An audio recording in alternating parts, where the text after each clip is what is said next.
Hi, my name is Sherry, and I'd like to welcome you to the LifePlan team.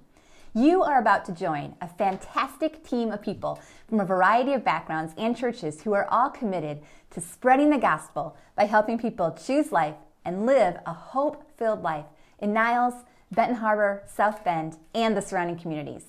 When you finish this training, you will be equipped to serve the clients that come to one of our LifePlan centers, sharing the love of Jesus with them and bringing them hope with a capital H, the hope that is found in a relationship with Jesus Christ. Before we get into the training, I want to let you know what you can expect from this training.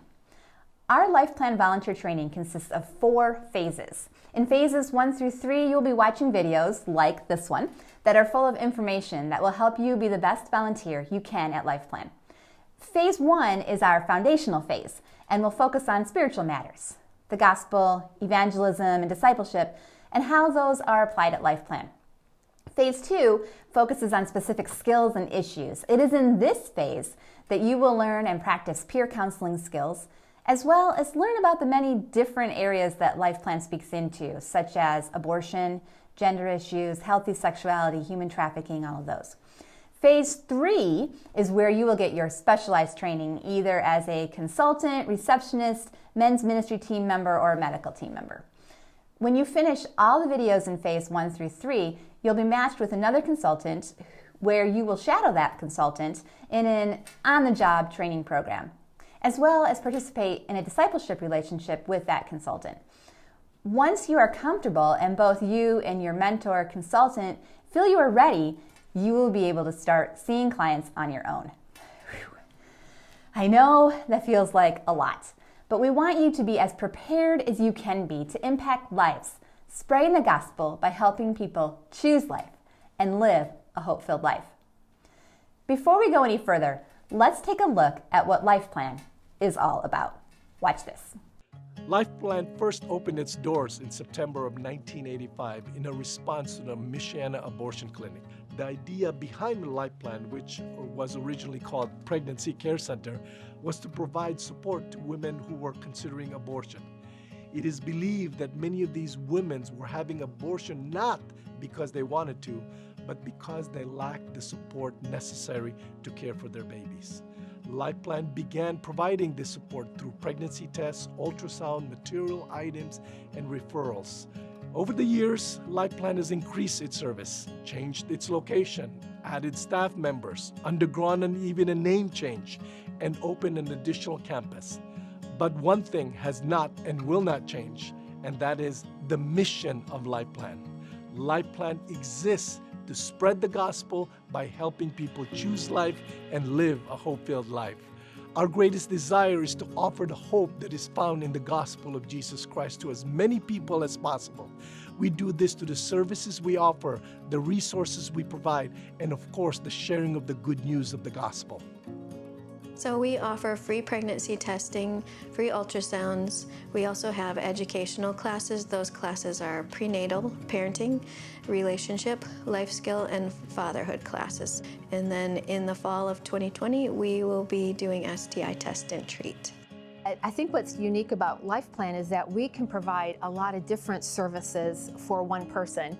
Obviously, we can provide the material, but we also have that educational component, so we can prepare moms for pregnancy, childbirth, and then being a parent.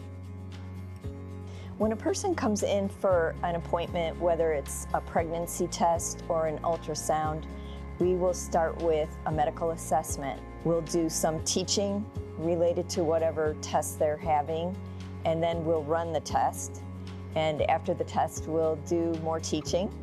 And from there, we'll connect them with various area resource centers that might be helpful for them. We've been trained to be really good listeners and to ask good questions.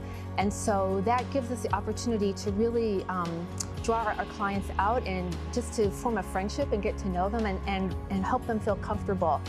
We always look for opportunities to bring in spiritual truths. We try to pray for them when we can, if they'll let us.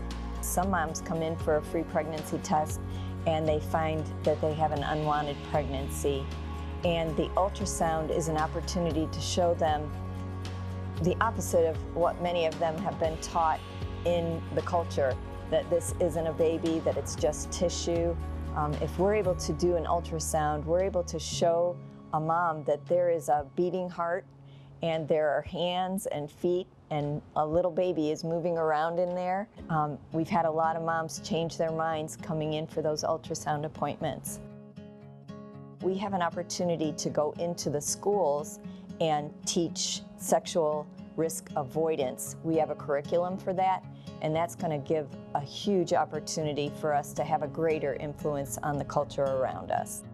So our outreach events include our Life Fest, which is a yearly event that we do where we provide a fun family festival for families in the community. We go in there, everything's free. We provide food, games, and we do like a big water slide. We partnered with the YMCA before and they did their exercise classes. It's just a really fun time to bring people out and to have a clean, safe event where we can also share about LifePlan and just show that we love the community, that we love the families in the community. We also have our Baby Cakes event, which is during the Hunter Ice Festival in January, where we have people who make cupcakes and people come in and buy the cupcakes. It's a lot of fun, and it's a way, again, for us just to be a presence in the community, to share about who we are out there.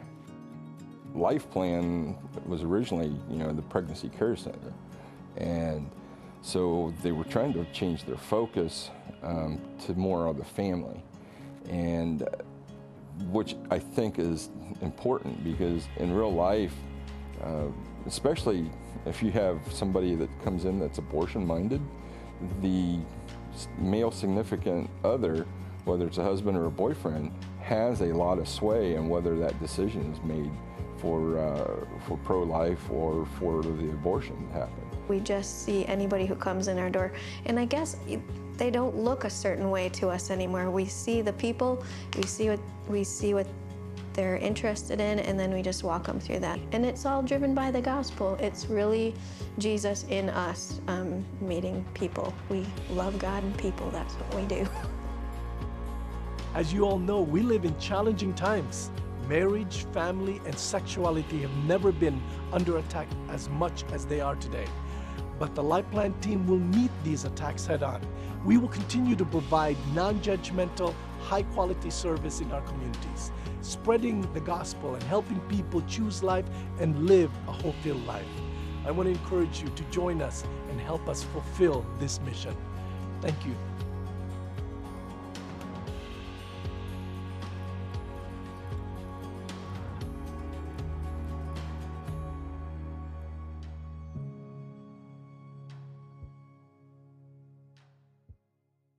I just love that video about LifePlan. It does such a good job sharing what we're really all about. And so we're glad to welcome you to be part of that. Before we go any further, we're going to talk a little bit more about what it means to be a LifePlan volunteer, specifically in the area of our spiritual lives. Now, our next module is going to be on the gospel. We're just going to talk about what the gospel is, what it isn't, why it matters. And I know before we even go on, just to get a definition in there of what the gospel really is, Lisa's got a verse she's going to read. Yes, 1 Corinthians 15, 3 and 4 says, "For I passed on to you as most important what I also received, that Christ died for our sins according to the Scriptures, that he was buried, and that he was raised on the third day according to the Scriptures, and that he appeared to Cephas, then to the 12, and then he appeared to over 500 brothers and sisters at one time." That's the gospel in a nutshell, isn't it? Yes. Yeah. Absolutely. So let's talk now about the spiritual life of a volunteer. And first of all, it must be said that every volunteer needs to have a spiritual life. We hope that each one of you will have a personal relationship with Jesus Christ. And if you don't know what that's about, then you can talk to either me or Lisa or any other staff member. We'd love to talk to you about that. So let's talk about the next part of a spiritual life of a volunteer. Let's talk about prayer. Yeah, so we really want you to have a prayer life. And so we cultivate that here as well with prayer time before each shift. We ask that you guys find a prayer warrior to pray for you while you're on your shift and throughout the week. There's, and we just want you to spend time with Jesus. That's what we're looking for.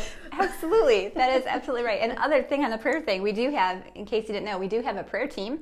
People who are part of our prayer email list, and they get sent emails once a month that has a prayer calendar in it. Sometimes your names will probably be in that prayer calendar as they pray for you guys. And also, if you ever have a situation that is really difficult with a client, you can know that the prayer team is praying for you. When we have abortion-minded clients that come in or that call, we'll send emergency prayer emails out, and there's a team of people that are praying right away. So prayer is super, super important here at LifePlan. Yeah. Let's talk about discipleship. Yeah, so we want to build in a discipleship program at LifePlan. So we have set it up so that we will pair you with somebody who is able to disciple you as you become mature in that. Then you will also be discipling other people. So we're just setting up a kind of a tier system where you'll be able to get discipled and then disciple other people. We want that to be our culture and how we operate around here. Yeah, and discipleship is really just doing life with another person, right? Absolutely. Yeah, and we have tools for that, different studies that we have tried out and used and proven to work really well. So we'll also set you up with all the materials you need for that. Great. Also, with the Spiritual Life of a Volunteer, it's really important, and I know I think it's easy to look at LifePlan sometimes as a place that can meet a lot of your needs that you might not be getting met in a place like a local church. And so it's easy to try to replace your church with LifePlan, but LifePlan's not a church. You know, that's not what we function as, it's not what we do.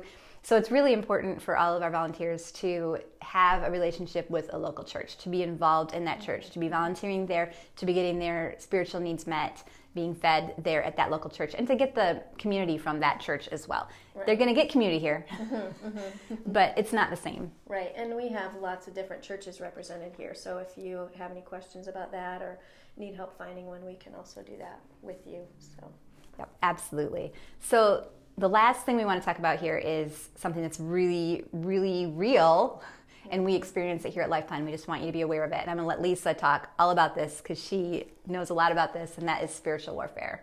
Yeah, so I feel like sometimes we forget that we wrestle not against flesh and blood, but against principalities and powers. And what we want to make you aware of is that we're here to help support you through that and pray through those things.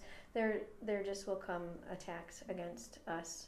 We're on enemy territory. We're doing things for Jesus, and we are in people's lives, and so we just experience different attacks over that. So spiritual warfare, just be prepared and don't be surprised when you face spiritual warfare, and know that you are in a place that people will pray for you and help you through that as well. We're all in it together. Absolutely. So you are about to embark on the front lines, really, in a war. And the good news is we know that we're on the winning side. There's going to be a lot of tough battles along the way, but we know the side that wins, and we're on it. So welcome to the team. Yeah, absolutely. Glad to have you. And congratulations, because you've just completed the first module of your training series. So before you go on to the next module, go down and talk to your staff member or shift team leader about this one, and you guys will have a little discussion about some of the stuff that we talked about in here as well. So long. Thanks.